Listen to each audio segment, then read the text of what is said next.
We are off. Hey, everyone, and welcome to Chef AJ Live. I'm your host, Chef AJ, and this is where I introduce you to amazing people like you who are doing great things in the world that I think you should know about.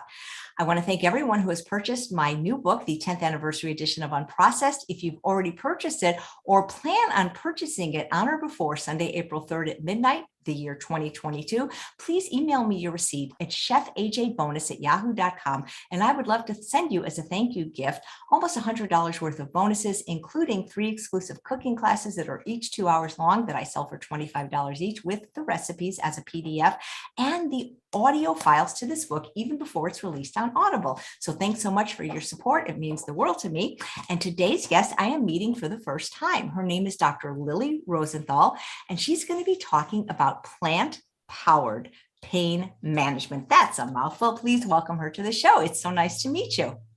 So nice to be here. Thank you for the invitation, Chef AJ, and happy belated birthday. If you Thank you so much. Well, it's still the same week and month, so you can still wish happy me birthday. Happy birthday, many and healthy, happy and healthy, and many more.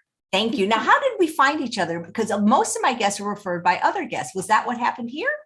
Exactly. My dear friend, who was also New York City based, Gia Merlot, who is in the American College of Lifestyle Medicine, and she is a psychiatrist and a teacher here in New York City. So she was the one who made the introduction. That's so great. I'm so happy to know you because yesterday on the show, I was interviewing a 91-year-old vegan who had been vegan for 30 years. And I've known him for a long time. And he really said, well, now I am taking a little medication every night for my arthritis. And I said, well, wait a minute, let's talk to Dr. Rosenthal because she has plant-powered pain management. Maybe she has some alternatives. Absolutely. To your arthritis patient who's 93 and vegan, which is amazing in and of itself, but we all get pain for very different reasons. And I always like to say that pain, we think of it as like, we have to treat it immediately. But the way I approach pain is that it's a puzzle. And we need to kind of figure out what are the root causes, not only one. He's a vegan, right? So we would think us here in the plant-based world know that food is medicine and food can fight a lot of pain, but there are usually multifactorial reasons, other reasons in addition to, sounds like he's eating like a champ. Hopefully he's not eating, as I call it, the Oreo vegan diet, right? He's eating a whole food plant-based diet, right? So that's one question to ask. But as I see a lot of pain and I see a lot of arthritis, we don't want to just suppress the symptoms by taking a medication. We want to really be, and I am in my practice every day with my patients, a bit of an investigative reporter, a curious investigative reporter.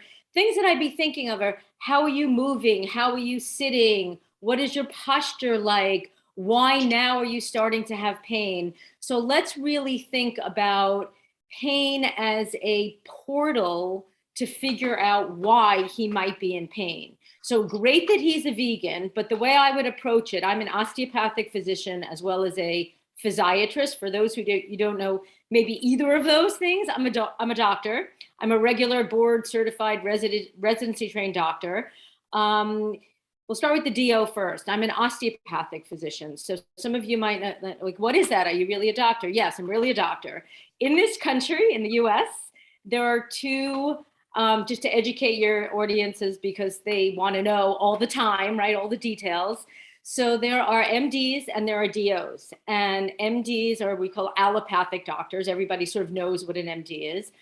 DO is also a fully licensed physician, same 4 years of training, which I did about 1 billion years ago.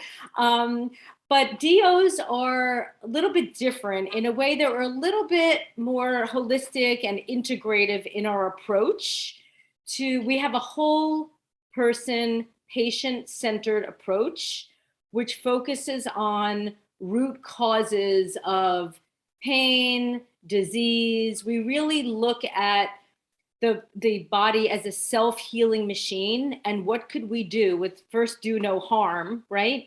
To figure out the root causes of why. And as osteopathic physicians, we really respect the body and the natural healing process. We can prescribe medications if patient needs it. I rarely do as a pain management doctor, which is like kind of earth-shattering in this, sort of state of U.S. state of healthcare, where so many people are taking pills and getting injections for pain, right? As an osteopathic physician, I'm very focused on figuring out the root causes of why people are in pain and not functioning optimally. As an osteopath, we also learn with our hands osteopathic manipulation, because a lot of problems and pain problems are mechanical in nature. So we're looking at things like, do we have a trigger point or a muscle knot, or are there postural issues, or is there some structural thing which can be fixed very simply by either hands-on body work, which I do, osteopathic manipulation, or a simple stretching program or a simple exercise program, something that patients can do at home, people can do at home, maybe like your guest who you had yesterday or the person you spoke with yesterday. It could be a simple answer of doing some stretches or doing some strengthening exercises, which can support the joints, which is very important in arthritis. So I say, always think before you reach for the pill or the procedure or the imaging study, let's do a simple listening to the history, doing a physical examination, which unfortunately most doctors don't even do anymore because they're rushed and hurried in time, right? So they're just prescribing the pill. So some words of advice to your arthritis person is really ask, what can I do for myself that can help me feel better without just reaching for a pill? Because the pill's not going to cure anything. It's just like a Band-Aid. It's like a chemical Band-Aid with possible side effects. When you talked about manipulation, osteopathic manipulation, is that similar or different to when chiropractors manipulate you? That is a super common question. We have a little overlap in the way that we're trained differently, right? An osteopathic physician gets the 4 years of medical school and then residency program, which I didn't even talk about my physiatry training and my specialization. But osteopathic manipulation, we have some that overlap, right? But as DOs, we have a bit of a wider scope of what we can do because we're fully trained physicians. So some of the techniques are similar with different names because it's a different, sort of expertise. But we do things like myofascial release, osteopathic manipulation, which is we call high velocity, which is like as you said, the chiropractic or the high velocity kind of spinal manipulations we do. So what I do as a DO is I tailor it very much to the person in front of me, right? I don't just do spinal manipulations. I'm really looking at tissue texture, the posture of the patient. I look for sort of pre-existing maybe medical conditions that, I have to be careful of what I'm doing from a manual standpoint. But so many things are, oftentimes people with pain get imaging tests, right? They go for x-rays, they go for MRIs. But what I can do, I always say my best diagnostic tools are my eyes and my ears and my hands.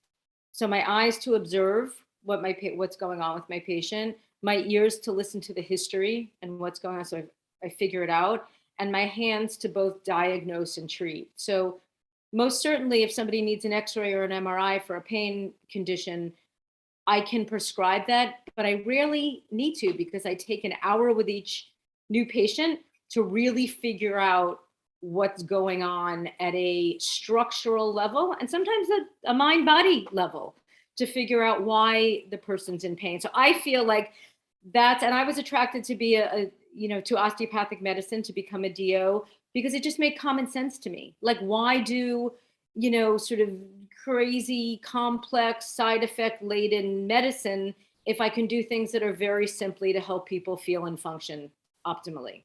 So it was just a natural for me. That makes sense. Do you see patients only in person or do you have a virtual practice as well? Because you can't touch people virtually. Great question. I am a high touch. So when the pandemic came along, right? So I see most patients in my office, but what during the pandemic, and I definitely can see people globally now, we have technology and Zoom, right? So it's optimal for me to see people in person, but I am known to evaluate people over Zoom and over the phone because I take a very detailed history. So I can often figure out pain problems. I have patients all over the world that can call me, and we now have the benefit of sort of virtual observation, that I can walk patients through doing a physical examination by saying, you know, if your neck hurts, like, okay, bring your ear to your shoulder. And I have a patient who was out and sprained their ankle, and I took a look at the ankle, you know, on a Zoom call, and was able to instruct her on what to do until she can get to me. So I do manipulation in 100% of the people that are in my New York City office, but there's certainly a lot of value to what I do, you know, in a virtual sense, because I can kind of tease out the why and send people on a path to self-healing, which is what I do. What part of New York do you practice in? I live and work in Manhattan, and I have the beauty of walking to work every day, which helps my health. But yes, I'm in Manhattan. I'm in New York City, which is where I'm from originally. Are you plant powered yourself? And do you know any of the other plant-based doctors? Because there's quite a few of them in the New York area. Yes, and so is our new mayor, Eric Adams, is a sort of I am plant powered myself. My own personal story is I grew up not plant powered. My parents weren't vegetarian, they weren't vegan, but interestingly, I grew up kosher. Not super religious, but I'm Jewish by heritage. And so it's interesting because I look back now, I'm like, oh, I always had a sensibility around food, that I couldn't just eat everything, right? I had to be mindful of eating, right? And my mother's a wonderful person, but she wasn't the best cook. And I you know, hamburgers and chicken, and I just was never really attracted to it in some weird way. I mean, I couldn't eat that on the outside because it wasn't kosher. So I always was, again, like I had a limited, and I would say I see it as a gift now, as I had to be conscious, right, of mind and mindful of what was in front of me. And I never really was attracted to meat, but didn't really know why. And then when I was a teenager, I found out that there are these people who are vegetarians. And I'm like, oh, this could be me. I really like vegetables. I'm really not so interested in meat or chicken, or fish was okay. And then I went to medical school and got like no training on because this is very common for doctors, unfortunately, right? Which is a big sort of deficit. But I got almost no training on the sort of health and food connection. And I came to it myself, really, of feeling like I was a little chubby in medical school. I was really tired. I was sort of headache prone. I didn't have any big medical problems, luckily. But I'm like, this doesn't make, and I was stressed because I was a medical student. But I just sort of gradually realized that this is like, I can change what I'm eating and feel better. So yes, the answer is my journey has been really over decades. I am definitely plant powered. I'm sort of, I would say, my daughter calls me a chegan because I'm like a cheating vegan, right? I'll have occasional feta cheese, occasional fish. I don't buy that at home, but I'm a sort of voracious reader of evidence-based and science. And so, you know, the science is really there from a health standpoint, that the more on the veggie vegan side you can go, the better. And the proof is in the pudding. I feel amazing. I feel better than I did when I was in my 20s and 30s going through medical school. So I am incented to keep it up. My patients, every single patient I see with a pain issue, all of my patients get a conversation about, their food, their intake form. I'm asking about their food. I'm asking about their sleep. I'm asking about their movement. I'm asking about their stress. And I'm asking about their sort of vices and now devices, right? Like how much, computer are you doing at 3 o'clock in the morning so you're not getting your sleep? So I'm very sort of integrative, holistic lifestyle, focused, and the connection between food and health is sort of undeniable. But back to your original question, Chef AJ, which is, am I plant powered? Absolutely. I'm connected with, in New York, I'm actually on the medical advisory board for PPMNY, Plant Powered Metro New York, which is a fantastic organization, nonprofit that just sort of helps people sort of find, more of a plant powered sort of lifestyle. And none of us, me personally, we're not militant. We're not, there's nothing scary about us. We really just want to sort of help people, promote their health, health of the people, health of the planet, right? In a way that supports excellent health. And as a doctor, to me, that's the only responsible way to do it, is to have conversations around food and health. You know, I appreciate you bringing up kosher, because I too was raised in a kosher home for many years. We were Orthodox growing up. And what I love about it is that I was exposed to far less things that people have difficulty giving up, pleasure trap foods. Like I never had lobster, crabs, clams, shrimp. I never had bacon or pork or cheeseburgers or pepperoni pizza. So it wasn't hard to give these things up because I never had them, you know? And I also understood this concept of non-negotiable. Like it didn't matter if we were hungry, we just didn't eat non-kosher food. And people that I work with food addiction, they don't understand, like, well, how do you not eat sugar? How do you not eat flour? It's like, well, the same way that a vegan doesn't eat animal products, or a person that's kosher, you know, you just have that line drawn in the sand. So that really helped me a lot with this, because I realized that if it's meant to be, it's up to me. That when you're kosher growing up, especially in the 60s, you don't expect the world to just have your food. You learn that you have to have it prepared and you have to bring it with you. So when I started eating in this health promoting way, it wasn't that much of a stretch, because I realized the world is not set up for anyone to eat healthy, and you have to take control of it if you want to be healthy in a world, as Dr. Ellen Goldhammer says, designed to make you fat, sick, and miserable. Absolutely. Thank you for sharing that, because I don't think I've ever had this conversation with anybody about it just sort of, you know, I guess there's a reason why I brought it up, about, you know, sort of a consciousness about it, right? And not everything's on the menu, right? And I think in a way, like, people look at that exactly like, oh, how do you not eat lobster? I don't know. I don't know what it tastes like. I never had it. I'm really not that interested, and I'm doing fine, right? So in a way, it simplifies, you know, it simplifies, and people, you know, I guess it's hard to give up things you love, but when you feel so good, right, you're sort of on the program, right? Like, why would you put something in your body that doesn't make you feel good, or that you never had? So, yeah, thank you for sharing your sort of similar story of, it all starts with the mind. I mean, everything starts with sort of the mind, right? And committing to yourself means making choices that support mental and physical well-being, and food is one of the big ones. Absolutely. How big of a role does food play in a patient? I mean, obviously, you know, if somebody breaks their leg, you know, kale's not going to fix it. But in other, like, cases of inflammatory diseases, arthritis, Yeah. Is it possible that some of the foods that they're eating or not eating could be the culprit? Absolutely. We know this about food and inflammation, right? And how it's all, you know, tied in. So I'm not an orthopedic surgeon, so I'm not fixing broken legs, right? Although I see people with broken bones. And arguably, healing, you know, you need to put the right ingredients in the body to heal. So people with injuries, like an acute sprained ankle, I am having that conversation about healing foods, right? Staying away from processed foods, staying away from sugar, staying away from sort of bankrupt, you know, white processed food. All of these things absolutely matter, because it's information for our cells. We know this, right? So I am having these conversations with people who are aware or not aware of this.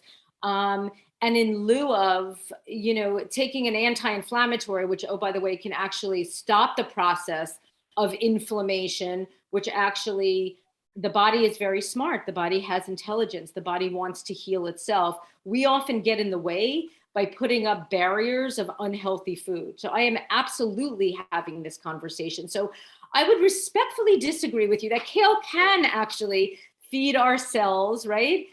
Green leafy vegetables, which is very high in calcium with good bioavailability. People don't know that. People think of dairy and milk and that sort of thing. And I'm often having that conversation.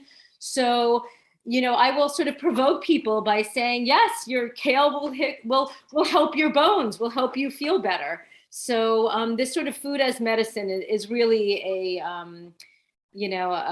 big opportunity to treat pain without, as I say, positive side effects, and without any negative side effects. Right. I didn't mean kale wasn't useful, but I mean, the minute you don't want the emergency room doctor to say, here, eat this kale. Yeah, that's all true. Yeah. All true, Chef AJ. That is all true. And you know what? Any port in a storm, right? You have an acute, right? But, you know, we like to think long-term here, right? Us plant-based people like to think long-term, right? We're not just going for the, you know, sort of immediate. So, I mean, you know, in an acute situation, I'm, you know, recommending mostly non-pharmacological, right? Things like ice, things like heat, things like stretching. I'm also often giving people permission. I treat acute pain and injuries, and I also treat a lot of chronic pain, right? People, as I like to call, people who are, office athletes now. We're all like on our computers and Zooming, and everybody's having neck pain and back pain and all of that, right? So in addition to the musculoskeletal things that I see, because I see a lot of muscle pain, see a lot of joint pain, I see a lot of headache pain, things I see in the office every day, things like carpal tunnel, sprained ankles, back pain, neck pain, headache, and everybody, is thinking, very reductionist, like, okay, what pill can I take, to sort of get me out of pain? But that's not really fixing it at root cause. So my approach is really fixing it at root cause, with food being one of the literal recommendations. I am literally taking out my New York City prescription pad, and I'm writing for fruits, vegetables, beans, nuts, that sort of thing. So I'm literally prescribing food to my patients. You mentioned heat and ice, and this is what I always get confused. Like, what do you use for which? Like, is it when it's an acute injury? Is it ice? Because the thing is I never liked the feeling of ice. It was so cold. I always like heat, and like doctors will say, no, use ice, but heat feels so much better. Yeah, you know what? The science is, I don't want to say it's confused about that, but the science is, the standard Western way of thinking, because Eastern medicine really doesn't use ice. They use heat for everything, right? So I'll just give you some physics, which is more interesting than just heat or ice. But ice in an acute situation, if you like fall, you sprain your ankle, you have a lot of swelling, you can put ice on it immediately, right? What ice does is it acts as an analgesic, which is basically just a medical word for pain relief, right? So that can give some people pain relief. And it also does actually reduces circulation to the area, which acutely can reduce swelling. So in the first 24-ish hours of an acute injury, you want ice, right? Some people respond to ice for a chronic situation because of that analgesic effect, or, ice kind of dampening the pain. Some people really like ice. I'm with you, Chef AJ. I do not like ice. I'm cold all the time, and I don't like, ice in any, it doesn't make me feel well. I'm a marathon runner, actually, and there's a sort of common recommendation of getting into an ice bath after running, to calm your muscles down. To me, that's the worst. That's worse than running a marathon as far as pain goes. Heat, on the other hand, actually brings circulation to the area. It brings and blood, which is blood and oxygen. It can help heal. It could also relax muscles. So I kind of, I recommend to my patient, not that I don't know what I'm talking about. I always tell my patients, you know what, you can use both, actually, ice, heat, kind of alternating, because then you get like a pumping mechanism, right? Ice shuts down the blood vessels, heat opens the blood vessels, ice shuts down. So you get almost like so I tell patients that they can kind of switch off, do alternating. And then at the end of the day, I said, you know what, your body is intelligent. There's good science for both. Do what feels better. So I'm very much, interested in, I always say the body doesn't lie. So I empower my patients to sort of do, and unless there's a downside risk, unless they have a neuropathy or a nerve problem, where ice wouldn't be a good idea, but that's a very unusual situation. Right. Hey, I have a few questions from live viewers. Would you mind answering them? Oh, I'd love to answer. Okay, great. I'm starting to see things in the chat. The first one I just saw from Randy, it was about a thumb. Where, I apologize, but my chat goes different than you guys chat, because I'm broadcasting to about 7 places. But Randy says, can you ask if any manipulation can be done to replace a thumb OMC joint arthroplasty? Recovery sounds brutal, like 4 months. I think you probably mean CMC, which is carpometacarpal joint. Sorry, I should put my... That's okay. Which is actually this part of the thumb here, that is the sort of usually one of the first signs of osteoarthritis in the body. So you asking for manipulation. What I often recommend for people is arthritis. The best way to sort of treat arthritis non-pharmacologically, and without having surgery, which is the replacement, is some manual work of working the tissues around the joint, certainly eating an anti-inflammatory diet. And I know it sounds funny, but you can do some exercises to strengthen around the joint. things like isometric. Iso means same. So using just going to demonstrate here. You want to sort of press the thumb against something. You'd even use another finger in all directions, kind of north, south, east, and west.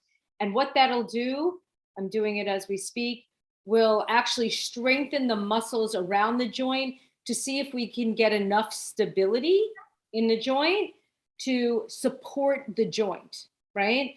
So yes, that's a big surgery. The other thing you can do is, while strengthening, and I would do this sort of every day, 2 sets of 10 in all directions.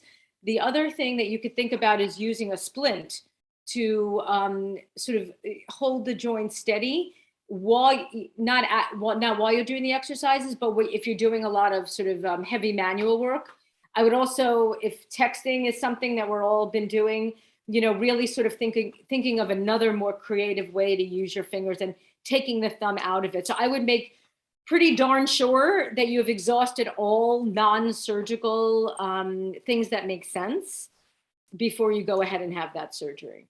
Because the body is dynamic tissue. It heals itself. I would definitely see, it sounds like you're seeing a hand surgeon or somebody that's recommending surgery, seeing a non-surgical. I'm a non-surgical orthopedist as a physiatrist. So somebody that has a non-surgical point of view, but I hope I'm giving you a couple of tips that are helpful. And good luck, Randy. I love physiatrists. That's what I'd always see, because I love the fact that like they are non-surgical. So like if a physiatrist says you need surgery, you need surgery. 100%. Yeah. I'm often like like a goalie, keeping people from surgery when they don't really need it. Because a lot of people think, oh, I have pain. Oh, my MRI is not normal. I need surgery. But there's a giant, sort of opportunity in between pain and having surgery, which people don't often think of. So I'm with you. That's why I chose the specialty. So I'm often saving people from surgical procedures, which are, sort of fixable in other ways. That's fantastic. You have a podcast too. Tell us about that. I do. Thank you for asking about that. Well, during the pandemic, I'm like, okay, so, how can I reach more people and inspire them to take care of themselves? Because really, I'm a doctor. I can't keep people healthy by, it's really their lifestyle habits and things that they do every day that, really supports their own health. I'm really an educator. Even the work I do manually is helpful, but I'm really I help people and I try to convince people to have impact on feeling and functioning optimally, right? So I said, you know what? I can go on and on and on about the evidence-based science. I can go on and on and on about, educating people about the latest research, and on and on and on about, plant-based diet and movement as medicine. But you know what? How about the regular person who has made these amazing changes in their own lives? I want to interview them. I want to ask them, what people from all ages, backgrounds, walks of life, I want their stories, right? I want to ask them the challenges, how they were supported when they made the pivot towards health, and really give them a platform to inspire other people. So it's called Power to the Patient, right? And anybody listening, I would love, we're always looking for guests. You don't have to have done anything, that you think is heroic, but we think is heroic, like things like change your diet, things like, committed to walking an hour a day, any lifestyle change.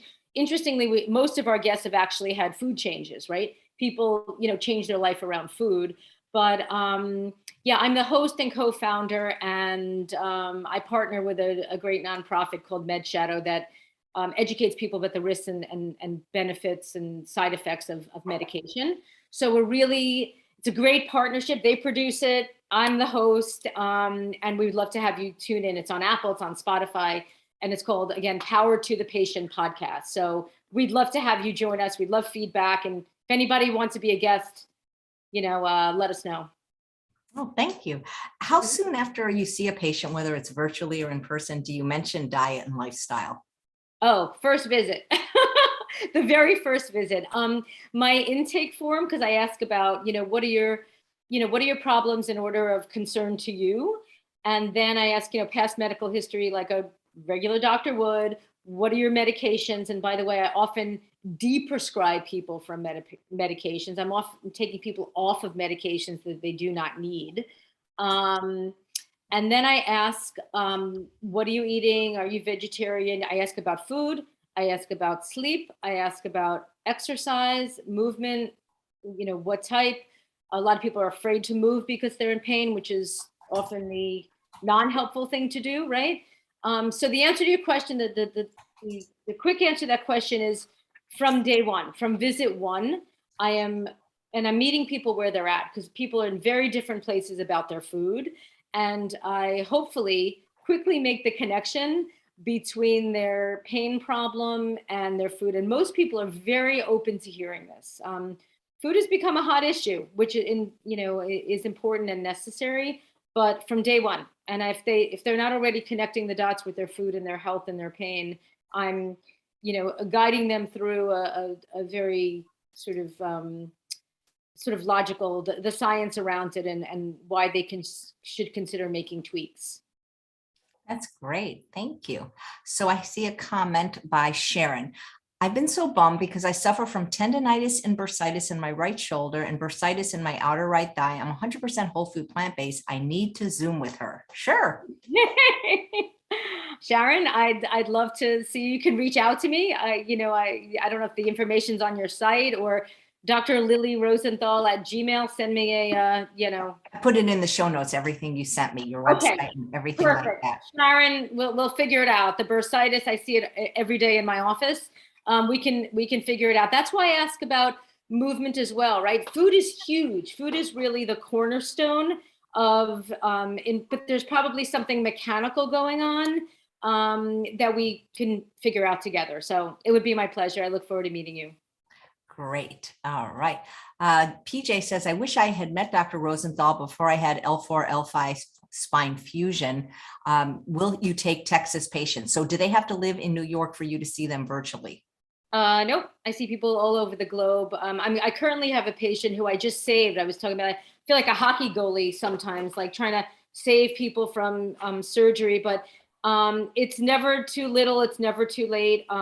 Sorry that you feel like you shouldn't have had the surgery, but now we can sort of protect, what you have. You really be careful of, because often there's, I'd imagine you're not feeling optimally because you're saying that you want my input. But the interesting sort of science-based comment that people who have had back surgery, and people have back surgeries for very different things, but if you've had fusion or discectomies, after 10 years, people who have had a non-surgical approach and a surgical approach are in the same place, right? So, it's always a better idea for everybody, all of your listeners, all of your viewers, everybody, tuning in.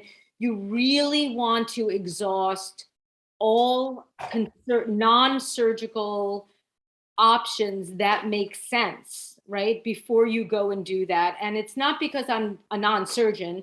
It's because, quite frankly, like nature, like our virgin tissue, so to speak, is the best we got, right? It's Mother Nature, right? Once we start, if you need surgery, you need surgery, right? But you really want to make pretty darn sure that you're not going through a surgical procedure, because, there's things that are affected by it, right? If you say you fuse your spine, right? Then L4, L5, if there was a fusion involved, which means that it sort of limits the motion in that area, then we have stress above and below that point, right? So you really want to make sure there's always very hard indications for surgery, but you want to get a non-surgical opinion for sure before you go ahead and have surgery. But I'm happy to see you. Texas, Texas works, and I'm happy to sort of help you figure it out.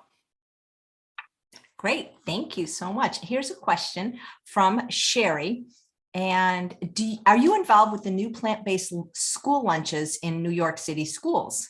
Oh, I know a lot about that. I am not directly involved, although I'm close to the mayor and the sort of the right-hand people who are putting all this together. I am aware that there's a new sort of vegan Fridays situation in the New York City public schools, which I'm for. I also know that it was sort of a little challenging rollout because, and there's a lot of politics on a lot of, different ends of it. I am most definitely for, here asking this question, healthier lunches healthier meals for everybody, right? The more whole food plant-based we get, it helps our learning, especially for children, right? it helps our learning, it helps our mood. There's even some good research, believe it or not, on sort of behavior in food, right? Food and mood, food and violence, food and aggression. You know, if we're putting unhealthy things into our body is not going to be functioning optimally. So yes, I'm familiar. I am not the person designing the menus. I do not have a direct relationship with it, but I'm certainly aware.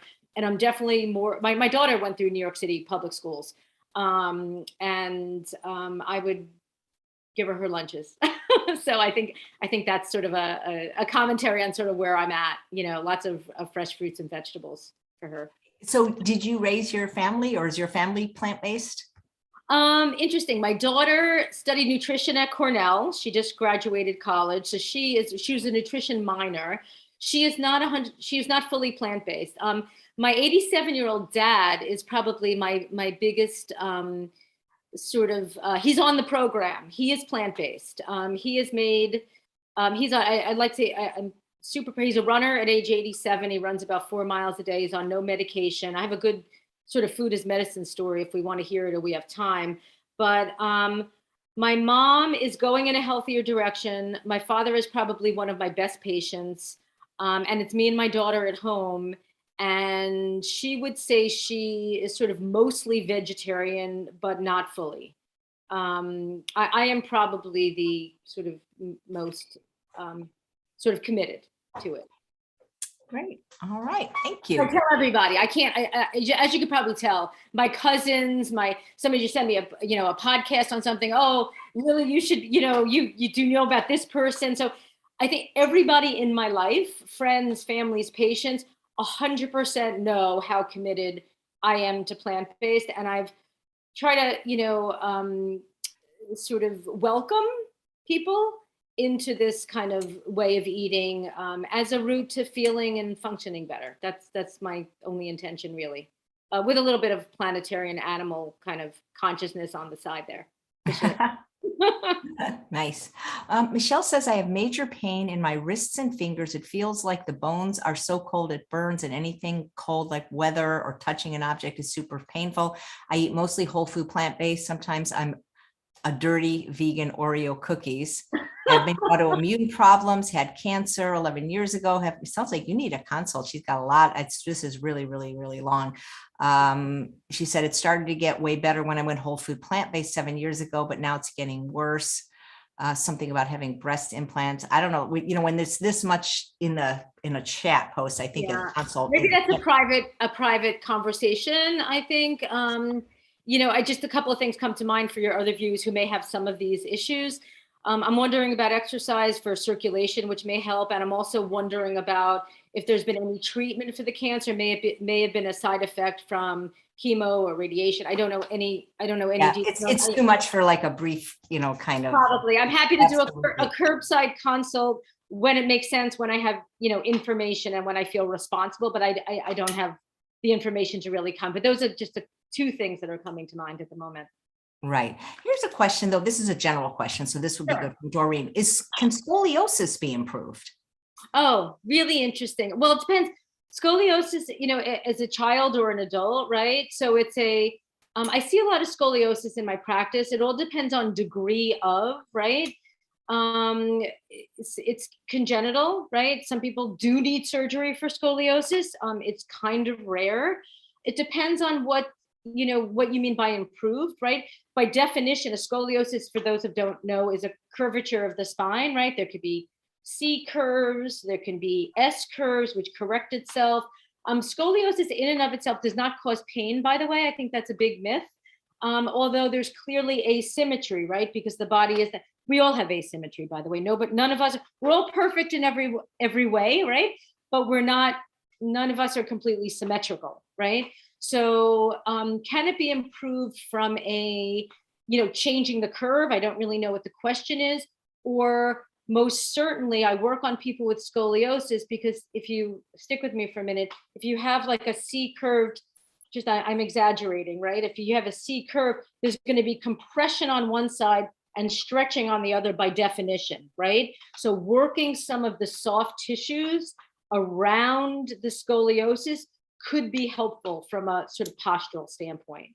So I hope that gives a little food for thought. And you know, a lot of people sort of worry. I treat a lot of dancers, actually, a lot of professional dancers who have scoliosis, and are professional dancers, right? So people with scoliosis should not be afraid to move. In fact, a lot of movement and stretching and exercise could be a good thing.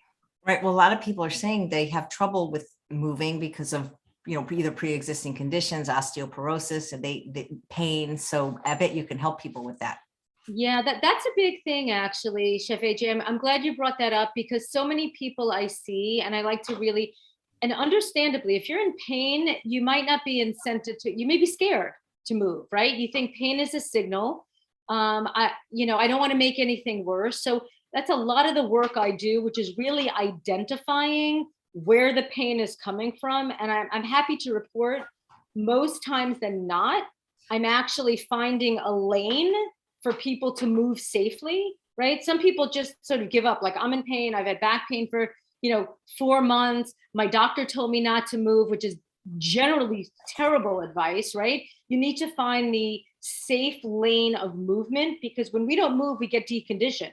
And that's a problem too. So I love to kind of dispel the fear in people that this is where the pain is from. This is safe to do. Maybe we should kind of, you know, modify this for now, right?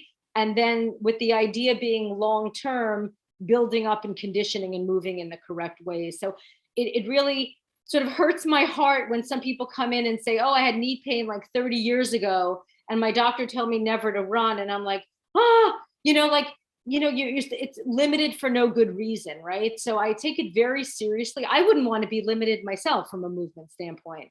So I take it very seriously to really to suss out, you know, the exact structures that are involved in the pain. Is it muscular? Is it joint? Is it nerve, right? And what's safe and what's not safe. So I'm sort of very sort of adept at doing that.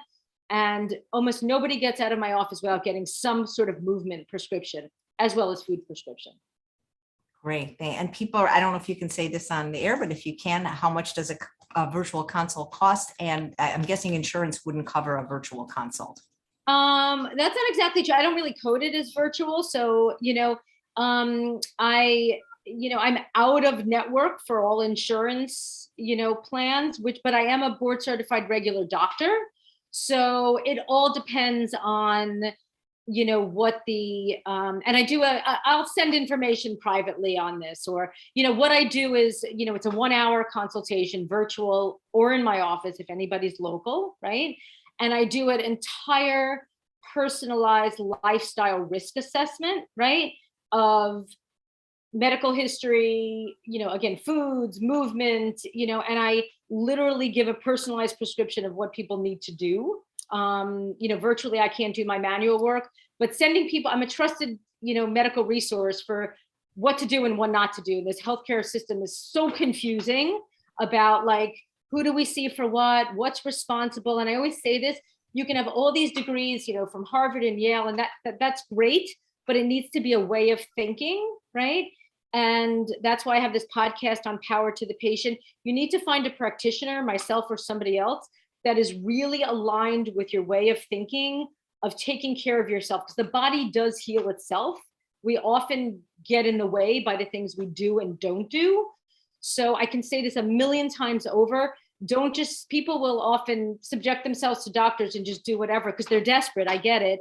But be as sort of careful with, you know, choosing a doctor who's aligned with your way of thinking as you are in bringing your car to a mechanic, right? You want to check it out and make sure that you're sort of getting good information. So we know this from science, like 80% of how we feel and function is how we behave, right? So 80% of pain problems, like, don't need medication, don't need procedures, don't need surgery.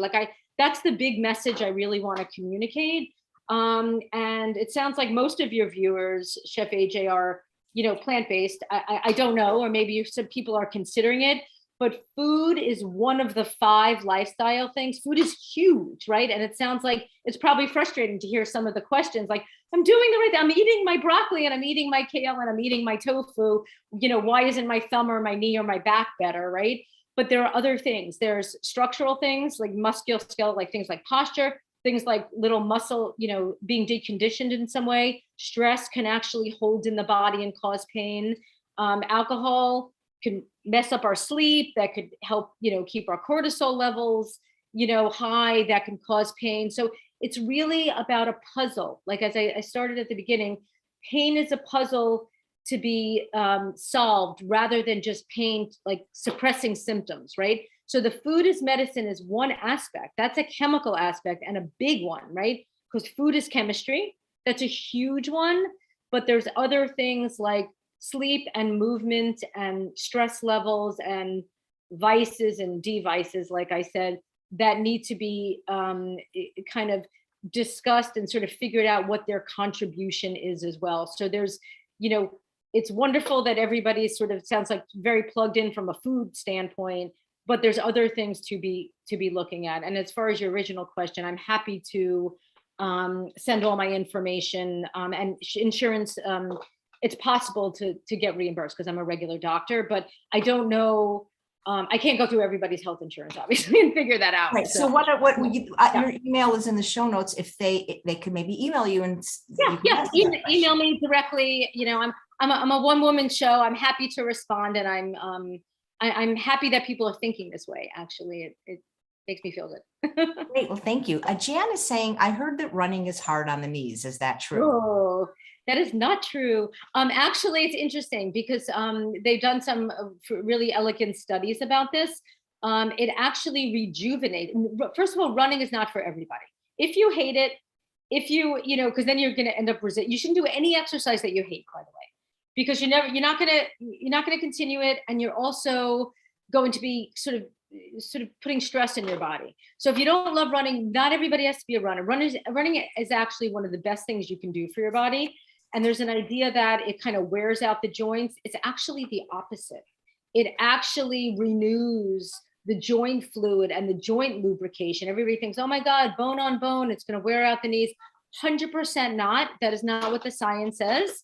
However, if you're constantly getting injured running, or, you should be looking at the mechanics of it. But that's a myth that I love to dispel on, with people. They've done some elegant studies with, I think they were rabbits, actually, like on like a treadmill for like, I don't know, like 1 million hours or something. And they looked at the joints. And in fact, the joints are healthier because they're being used and fed, right?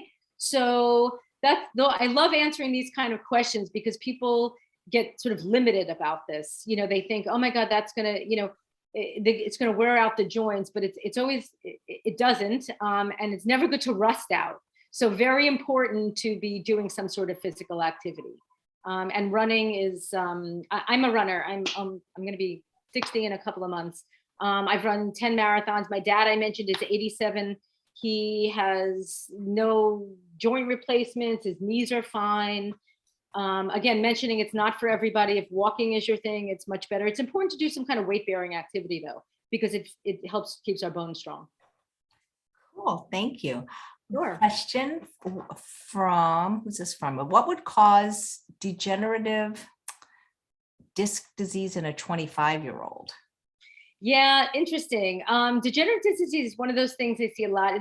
That's a radiographic diagnosis, right? No doctor can make that by just looking at you or examining your range of motion. So it sounds like that you've had an X-ray or an MRI or perhaps a CAT scan, right? Which speaks to a very important point. And I love this question because I give a talk that's like, you're not your MRI, right? So degenerative disc disease, which basically just means that there's decreased disc height in one of the levels in your spine, right? That from a medical standpoint is not a problem. People don't know this, but everybody after the age of 30, and I'm hearing that you're 25, has some change on their X-ray or MRI. I rarely see oh, you're perfect, you have a normal MRI. The MRIs are so sensitive, get this, but not specific for what's going on. So that if you have, I'm assuming that this person who's writing in has had pain at some level and somebody's, oh, let's get an MRI. And they say, oh, you have degenerative disc disease. However, super important, neon lights, ding, ding, ding, very important to find out if that is the cause of the pain and that is never the cause of the pain. Degenerative just means decreased height. Doesn't mean it's pressing on a nerve. It doesn't mean it's a big herniated disc. So really, really important to find a healthcare practitioner, a doctor that is actually connecting the dots and put it together. And I get it. It's a tough, I know that's a nuanced thing, but I wouldn't worry about it. I mean, I'm going to, you know, without even examining you or talking to you, that is not the reason why you're having issues, if you're having issues. So if you took, again, 30, if you took 130 Froze. 30-year-olds. Is she frozen for you guys? Oh, you are for me. Hold Yikes, on. I had a, Oh, hello? hello. Can you? Oh, hear me? phew, I We're think back. We're back. you Okay. froze for a minute. I got scared. Okay, I'm glad to have you back. I'm back. We're talking about ice and heat, so I guess the ice froze us. Yeah, that's fine. Anyway, I'm going to go out on a limb and say that the you know, degenerative, don't worry about it. This is not a medical problem. Great, thanks. Samantha says, I had my MRI show a hip lateral tear. I have groin pain. Is there something that could help other than surgery? Yes, strengthening. That's another a kind of, I don't know the age of the person writing in, but labral tears, I see a lot of that. It's a little bit of, I like to say kind of sexy diagnosis, disease of the month, of the year. It's become like a thing that a lot of people have found. Often, again, I'm going to, as I was speaking about the degenerative, you know, disc situation, the most important thing is to figure out, is that the sole cause or the biggest cause of the pain problem, right? So, and this is super common too. People will get an X-ray, doctors will get an X-ray and MRI without even examining a patient. And I know it may be like a tough leap between, you know, oh, but wait, it says it right here on my MRI and I'm having hip pain. But unless you're doing a comprehensive musculoskeletal examination of all the muscles around the hip, checking the, you know, the symmetry, checking the range of motion, you want to rule out everything else before you are deciding to either inject a hip or have surgery on the hip. So I really want to emphasize that you need a smart, comprehensive doctor to be doing a very, and it's very hard to find, unfortunately, for various reasons. And not the least of it being that the incentives are misaligned to doing a, you know, the doctors don't have time. They're time starved. They're, you know, just doing a lot of injections and procedures. So find somebody who can give you a good hip exam before that could tell you, aha, your labral tear is 100% coming from your pain is 100% coming from your labral tear, not 100%, but you know, you want that question answered for sure. So one of the questions the viewers love to hear from our guests are, what do you eat in a day and what do you do for exercise? Oh, that's a great question. Thank you for caring. What do I eat in a day? I've sort of come to, I skip breakfast. I do love coffee and I'm never giving that up. And I put in my soy milk, you know, in my little Arachino. My coffee in the morning is like a wonderful thing. But before coffee, because I'm a runner and I try to run, I'd say almost every day in Central Park outside. That's my exercise. I run about 3-4 miles. That's my morning thing. And I come back and I like can't wait to have my coffee. So that's my little trick of incenting myself to exercise and run, even though I do love it. You know, sometimes I have a hard time putting on my running shoes. So running is my breakfast, coffee as my treat. I make myself, I call it an acai bowl, but it's really blueberries. And I put it in my blender and I mix it with fresh ginger and bananas and coconut milk. And it's yum, yum, yum, and ice. And on top of it, I put shredded coconut and walnuts and chia seeds and flaxseed meal. That's sort of a 1 o'clock, 2 o'clock situation. And then for dinner, it's some sort of vegetable, either, one of my patients told me this, the best way to eat healthy today is having gone food shopping 2 days before and being prepared. So I always have roasted vegetables in the house. I always say cabbage is my like go-to because it's like the poor girl's lettuce, right? It doesn't wilt easily. I don't like to waste any food. I compost, the rest of it goes right in my freezer, but some sort of mix of veggie, anything. My go-to is Brussels sprouts, a cabbage salad with hummus, tahini, I put in, vitamin C, yummy like red peppers. I put in apple cider vinegar, lemon. My new spice is cumin, which I love. I put it on everything. I can go on and on. These are conversations I have with my patients every day too. When I'm working on them, when I'm doing the osteopathic manipulation, we are talking food. We are, because the people are not thinking, they've got 2 kids, they have jobs, they're Zooming, they're exhausted. And I'm trying to give people easy tips. So that's what I eat. And my midnight snack, which is nowhere near midnight, is a half an apple with almond butter and a date on top. So that's my yummy thing. Tons of water, seltzer, and I'm a kombucha fan. So that's what those are my fun go-tos. Do you use an Instant Pot? I do not. I am in New York City. I have so many coffee machines on my Vitamix and my coffee machines. I don't have space for it. So I do not. I know it's a big thing. People like air fryers and people like Instapots. I do not. I eat beans. I'm a big, my Trader Joe's black bean pasta, which was apparently only yummy and edible to me, was just discontinued. So I'm sad about that. But I don't use an Instapot. I'll make a lentil stew, and it's sort of a winter thing for me, and I'll freeze the rest. Do you recommend it? I love my Instant Pot. I don't know how people even eat without one anymore. So so I don't know. Maybe I need to, I don't know, take off a coffee machine or two. I have to figure it out. But New York City is tough for stuff on the counter. But I understand. I will take it under advisement. So thank you. You can get the small 3-quart one. That's a lot smaller than the 8-quart. So it's all right.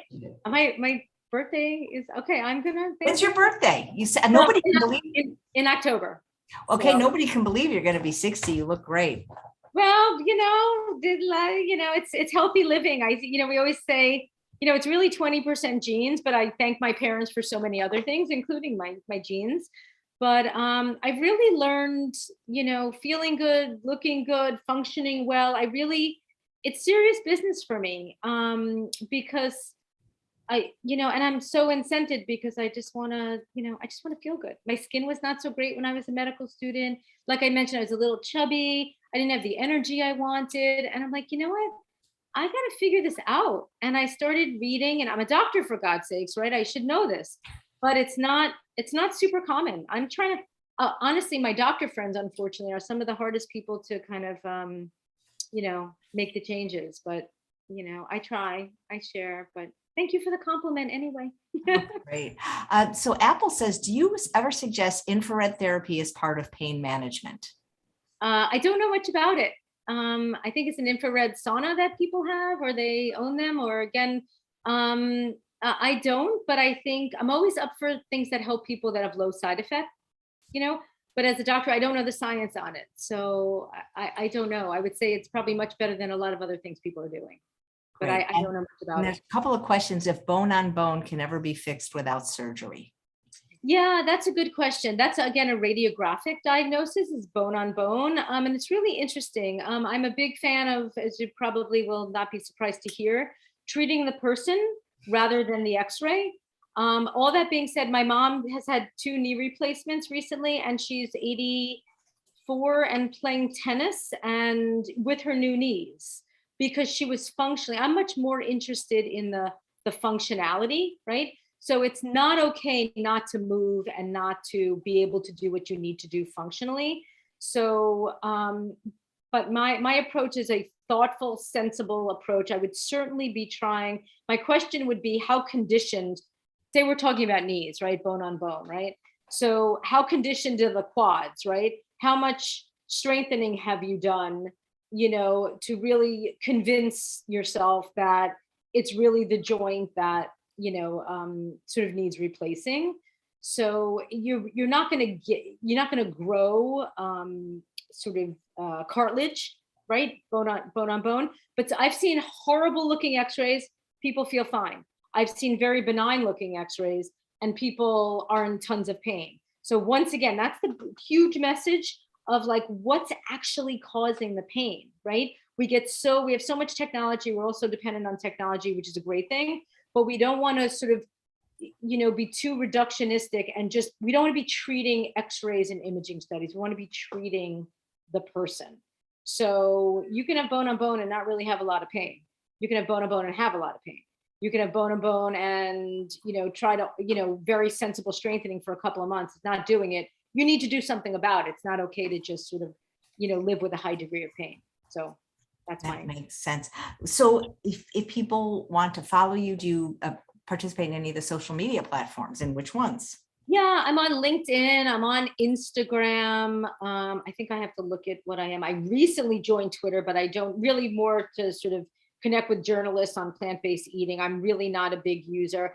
Honestly, I don't know, I don't know, it could be like 5 million people emailing me, but that's okay. Feel free to reach out direct. Instagram, I don't know, Lillie Rosenthal. I don't really, I should know this. You know what? The best way to contact me, check out my website. By the way, what I've said, my website is Dr. Lillie, DrLillie, which is the way I spell Lillie. ROSENTHAL.com. If you just Google me in any way you spell Lillie, I will come up. And on my website, I have all my social media. You can contact me that way. You can look at on the bottom, on the footer, right? You can contact me any way that way. Reach out directly to me and my email address, which is drlillierosenthal@gmail.com. I have interviews posted. I have media. I have a little video. I have articles that I've written on the subject of food and pain, arthritis and pain, how to fight pain with foods. I've authored articles on this subject, also about, fitness is the fountain of youth, all healthy topics. I mean, what I'm talking about is what I've been sort of at for about 35 plus years. I speak about this topic. I write about this topic. I'm super committed to keeping people feeling and functioning optimally for themselves in a no side effect way. It's really that simple. But for some reason, the medical community doesn't really, often kind of promote this kind of thing. But I've been sort of at this for, 35 years. And Chef AJ, the work you do is amazing at just spreading this word, because it's science-based, it's necessary, and you make it fun, which is really good. Great. I'm a doctor. I don't know if I'm not that fun, but you make it fun. No, you're great. No, you are so, it was the time just flew by. Thank you. It's such a pleasure to meet you. And I hope people will contact you, because we, like say, I'm the Don King of vegan, and I want everybody to know about everybody that's doing plant-based, whatever they're doing in the world. Thank you so much, Dr. Rosenthal. Thank you so much for having me. Such amazing questions from your fans and listeners. You want to take one more before we go? I just saw it come in from Tammy. Yes, okay. And walking helps sacroiliac joint arthritis. Yes. Walking is one of the best and underrated exercises, actually. So moving that pelvis, again, sacroiliac arthritis, I'm gonna go off on that. It's probably another radiographic, diagnosis. But walking is a really good way to keep the pelvis moving. It helps build core. And walking in nature, actually, if you can get to a park or, getting outside rather than a treadmill, also sort of boosts our happy hormones. So, sacroiliac arthritis is definitely not a contraindication to walking. So keep moving. That's another message that sort of I feel comfortable and so necessary to, suggest. Yeah, motion is lotion, or lotion is motion. One of the two. Or both. Motion, absolutely. All right. Well, thank you so much. And thanks to all of you for watching another episode of Chef AJ Live. Please come back in just a few hours at 5 p.m. Pacific time as we continue with my free Dinner with Chef AJ series. I'll be making 4 more recipes from my book Unprocessed. And if you're on my mailing list, you know what I'll be making, because we already sent it out with the page numbers. Take care, Dr. Rosenthal. Say hi to all the wonderful plant-based people in New York. Thanks so much. I will.